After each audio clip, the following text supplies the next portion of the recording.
दोस्तों नमस्कार। प्रस्तुत है एडिटेरिया के अंतर्राष्ट्रीय जुलाई 2021 का करंट अफेयर, जिसमें है पॉइंट वाइज देखते हैं कि वैश्विक साइबर सुरक्षा सूचकांक 2020।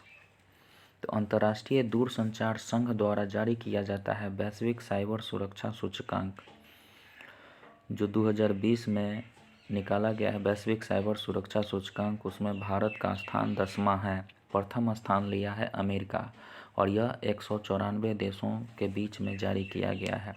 तो वैश्विक साइबर सुरक्षा सूचकांक में भारत का स्थान है 10वां।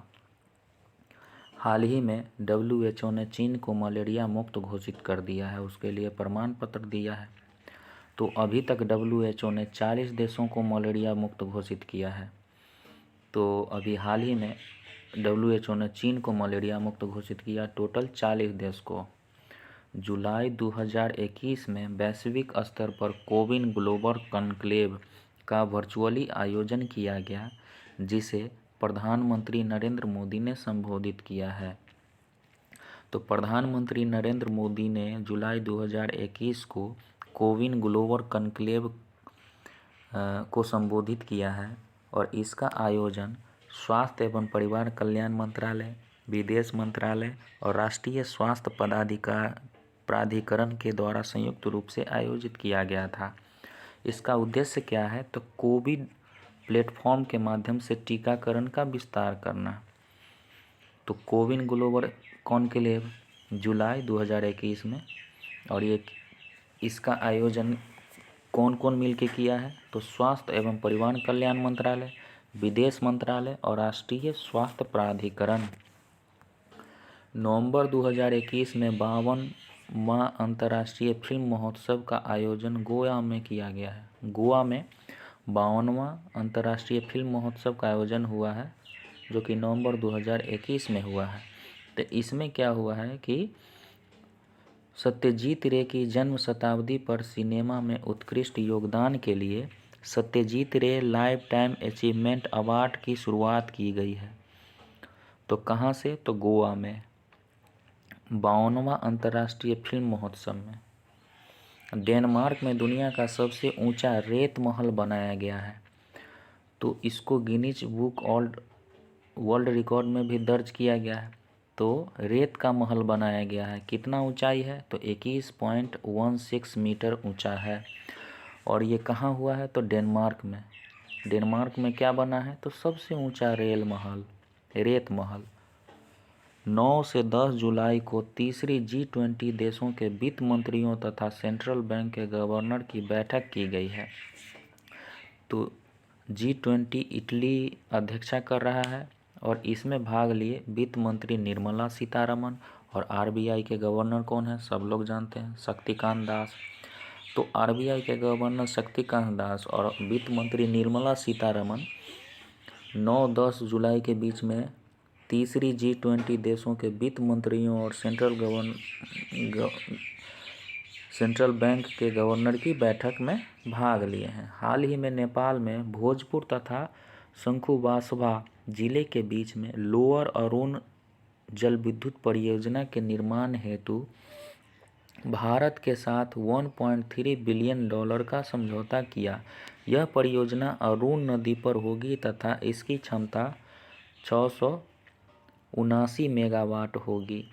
तो यहाँ पे सबसे इम्पोर्टेंट हो जाता है कि भारत और नेपाल के बीच में एक समझौता हुआ है अरुण नदी को लेकर के, जहाँ पे अरुण नदी जल विद्युत परियोजना बनाई जाएगी भोजपुर और शंखुवासभा जिले के बीच में। और इसमें क्या है कि भारत के साथ $1.3 बिलियन का समझौता हुआ है, और इसमें इसका क्षमता कितना होगा? 679 मेगावाट। तो अरुण नदी याद रखेंगे। भारतीय विदेश मंत्री S जयशंकर ने जॉर्जिया की 2 दिवसीय यात्रा के दौरान वहां के तबिलिसी पार्क में महात्मा गांधी की प्रतिमा का अनावरण किया है। तो कौन सा पार्क है? तो तबिलिसी पार्क। कौन सा देश है? तो जॉर्जिया। और किसने अनावरण किया है? तो भारतीय विदेश मंत्री S जयशंकर ने। तो S जयशंकर ने किस देश में? जॉर्जिया में। और कौन सा पार्क है? तो तबिलिसी पार्क। और उसमें क्या किया है? तो महात्मा गांधी की प्रतिमा का अनावरण किया है। जुलाई 2021 में इटली की अध्यक्षता में G20 के पर्यावरण मंत्रियों की बैठक की आयोजन हुआ है। तो इटली में G20 के पर्यावरण मंत्रियों की बैठक हुई है और भारत की केंद्रीय पर्यावरण मंत्री कौन है? तो भूपेंद्र यादव। तो उसमें वो प्रतिनिधि थे भारत के। तो G20 में सभी मंत्रियों की बैठक अलग अलग टाइम पे हुई है और वो इटली में ही हुई है। 2021 में G20 की जो भी बैठक होगी। केंद्रीय वित्त मंत्री निर्मला सीतारमण ने भूटान में डिजिटल भुगतान भीम यूपीआई की शुरुआत की। तो भीम यूपीआई की शुरुआत भूटान में हुआ है। इससे क्या होगा? भूटान जाने वाले व्यापारियों तथा पर्यटकों को लाभ मिलेगा, साथ ही दोनों देशों के बीच में सहयोग की बढ़ावा मिलेगा। तो क्वेश्चन आ सकता है कि केंद्रीय वित्त मंत्री निर्मला सीतारमण अभी हाल ही में भीम यूपीआई की शुरुआत निम्नलिखित में से किस देश में की है? तो आंसर हो जाएगा भूटान। विश्व खाद्य सुरक्षा और पोषण स्थिति रिपोर्ट 2021। तो विश्व खाद्य सुरक्षा और पोषण, यहाँ 3 शब्द है, खाद्य सुरक्षा और पोषण।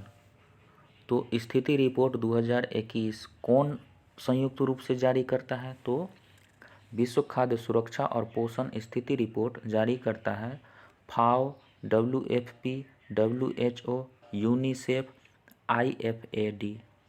ये 5 संस्था मिल करके संयुक्त रूप से जारी करता है विश्व खाद्य सुरक्षा और पोषण स्थिति रिपोर्ट।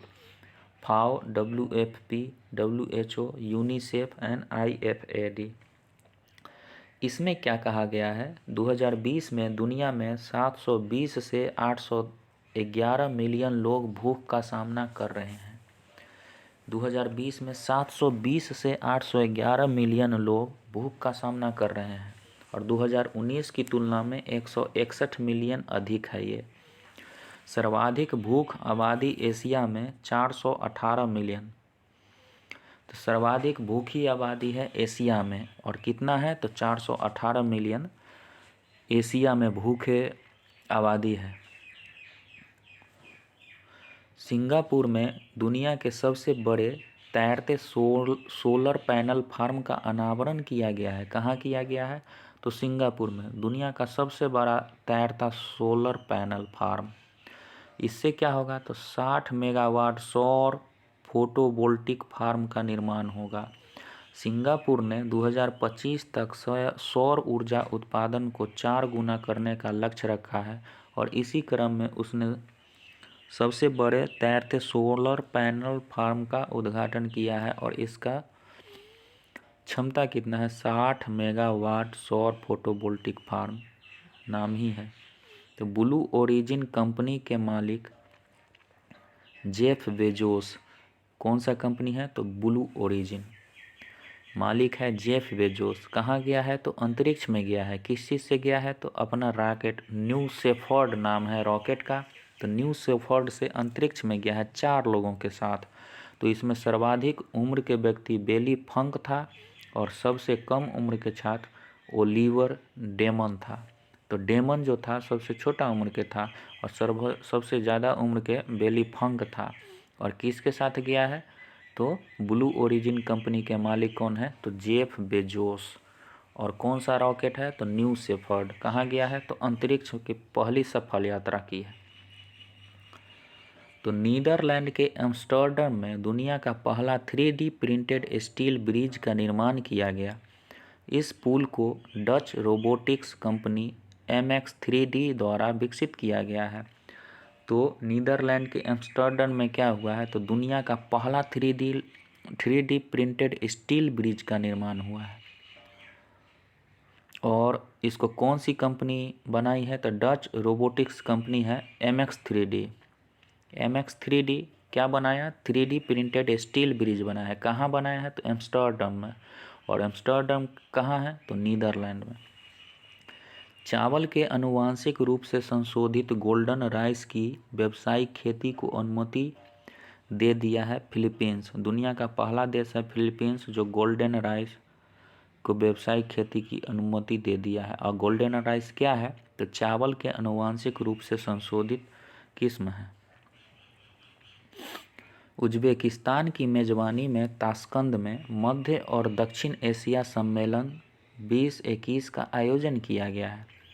तो उज्बेकिस्तान के मेजबानी किया है और कहाँ पे? ताशकंद में। किसका आयोजन? तो मध्य और दक्षिण एशिया सम्मेलन 2021 का। भारत की ओर से विदेश मंत्री एस जयशंकर ने भाग लिया। तजाकिस्तान की राजधानी दुशांबे में एससीओ देशों के रक्षा मंत्रियों की बैठक आयोजित की गई, जिसमें भारत के रक्षा मंत्री राजनाथ सिंह ने भाग लिया। तो तजाकिस्तान की राजधानी कहाँ है? तो दुशांबे। और तजाकिस्तान में हुआ क्या है? तो एससीओ का बैठक हुई है और एससीओ में रक्षा मंत्रियों की भी बैठक हुई है, जिसमें राजनाथ सिंह गए हैं। तो यूनाइटेड किंगडम यूके में नोरो वायरस के प्रसार के कई मामले सामने आए हैं। तो यूनाइटेड किंगडम में कौन सा वायरस? तो नोरो वायरस। यह है क्या? तो वायरस संक्रमित व्यक्ति के संपर्क में आने से दूषित जल तथा भोजन करने से फैलता है। इंग्लैंड में स्थित लिवरपूल शहर को यूनेस्को ने विश्व विरासत की सूची से बाहर कर दिया है। तो लिवरपूल शहर को बाहर कर दिया है यूनेस्को ने विश्व विरासत सूची से। तो लिवरपूल को एक प्रमुख व्यापारिक केंद्र तथा समुद्री इतिहास के कारण 2004 में इसे विश्व विरासत सूची में शामिल किया गया था, लेकिन अब बाहर कर दिया गया है। तो क्वेश्चन आ सकता है कि यूनेस्को ने विश्व विरासत की सूची से किसे बाहर किया है? तो इंग्लैंड के लिवरपूल शहर को। World wide fund for nature ने 2021 के लिए 29 जुलाई को अर्थ ओवरशूट डे घोषित किया। तो 29 जुलाई को अर्थ ओवरशूट डे घोषित किया। तो अर्थ ओवरशूट डे क्या होता है? तो जब वर्ष भर उपयोग किए जाने वाले संसाधनों का उपयोग उस दिन तक ही कर लिया जाता है, यानी कि 29 जुलाई 2021 को ही ओवरशूट डे घोषित कर दिया। यानी कि 2021 के दिसंबर खत्म होने तक जितना हम लोगों को संसाधनों का उपयोग करना चाहिए वो उसका यूज हम 29 जुलाई तक ही कर लिए। तो अर्थ ओवरशूट डे हो गया 29 जुलाई को। World wide fund for nature ने यह घोषणा की है। चीन ने पहली बार मंकी बी वायरस से किसी इंसान की मौत का मामला सामने आया है। चीन में क्या हुआ है? तो मंकी बी वायरस से इंसान मरा। यही सब काम करेगा चाइना। रश्मि रंजन दास को 2021 से 2025 की अवधि के लिए संयुक्त राष्ट्र की कोर समिति के सदस्य के रूप में चुना गया है। तो रश्मि रंजन दास है, नाम याद रखेंगे, रश्मि रंजन दास, जो कि 2021 से 2025 के बीच में संयुक्त राष्ट्र की कोर समिति के सदस्य के रूप में चुनी गई है। तो संयुक्त राष्ट्र की कोर कमेटी के सदस्य कौन हो गई? रश्मि रंजन दास। कब से कब तक? तो 21 से 25 तक। क्यूबा ने दुनिया का पहला संयुग्मित कोविड-19 वैक्सीन विकसित किया, जिसे सोबराना 2 नाम दिया गया है। तो सोबराना 2 क्यूबा ने विकसित किया है, जो पहला संयुग्मित कोविड-19 वैक्सीन है। और क्यूबा ही है जो अभी सबसे पहले बच्चों को भी कोविड वैक्सीन देने का काम किया है। तो सोबराना 2 क्या है? तो क्यूबा ने कोविड-19 वैक्सीन विकसित किया है। तो भारतीय थल सेना के प्रमुख मनोज मुकुंद नरवणे ने इटली के कैसीनो शहर में भारतीय सेना स्मारक का उद्घाटन किया है। और मनोज मुकुंद नरवणे क्या बन गए हैं? तो सीडीएस बन गए हैं। यह स्मारक द्वितीय विश्व युद्ध में शहीद होने वाले सैनिकों की याद में बनाया गया है। तो थल सेना के प्रमुख जो हैं मनोज मुकुंद नरवणे, तो इटली के कैसीनो शहर है वहाँ पे भारतीय सेना स्मारक का उद्घाटन किया है। बांग्लादेश फेसबुक की जगह जोगाजोग निकालेगा और व्हाट्सएप की जगह अलापेन को लॉन्च करेगा। तो बांग्लादेश फेसबुक की जगह क्या नाम से लॉन्च करेगा अपना प्लेटफॉर्म? तो जोगाजोग यानी फेसबुक। और व्हाट्सएप अलापेन। अमेरिका, अफगानिस्तान, पाकिस्तान तथा उज्बेकिस्तान ये चारों मिलकर के नए क्वाड समूह निर्माण करेंगे। क्यों करेंगे? तो अफगानिस्तान में शांति स्थापित करने के उद्देश्य से करेंगे। तो इसमें कौन सा सदस्य है? तो अमेरिका है, अफगानिस्तान है, पाकिस्तान है तथा उज्बेकिस्तान है। तो उज्बेकिस्तान और पाकिस्तान दोनों अमेरिका के साथ मिलकर अफगानिस्तान में शांति करने के लिए एक नए क्वाड समूह का निर्माण किया है। हो गया शांति। चीन ने अपने देश में कार्बन उत्सर्जन को कम करने के लिए दुनिया की सबसे बड़ी कार्बन व्यापार प्रणाली की शुरुआत की है। तो चीन ने क्या किया है? चीन सर्वाधिक कार्बन उत्सर्जक देश है, मतलब दुनिया में सबसे ज़्यादा कार्बन का उत्सर्जन चीन करता है। चीन ने 2060 तक शून्य कार्बन उत्सर्जन का लक्ष्य रखा है, लेकिन वो कार्बन व्यापार प्रणाली की शुरुआत कर दिया। तो अपने देश में कार्बन उत्सर्जन को कम करने के लिए दुनिया की सबसे बड़ी कार्बन व्यापार प्रणाली की शुरुआत की है। यूएई इजराइल में दूतावास स्थापित करने वाला पहला खाड़ी देश बन गया है। ये क्वेश्चन इम्पोर्टेंट हो जाता है कि इजराइल में पहला खाड़ी देश है जो दूतावास स्थापित करेगा। तो ये था जुलाई का करंट अफेयर अंतर्राष्ट्रीय।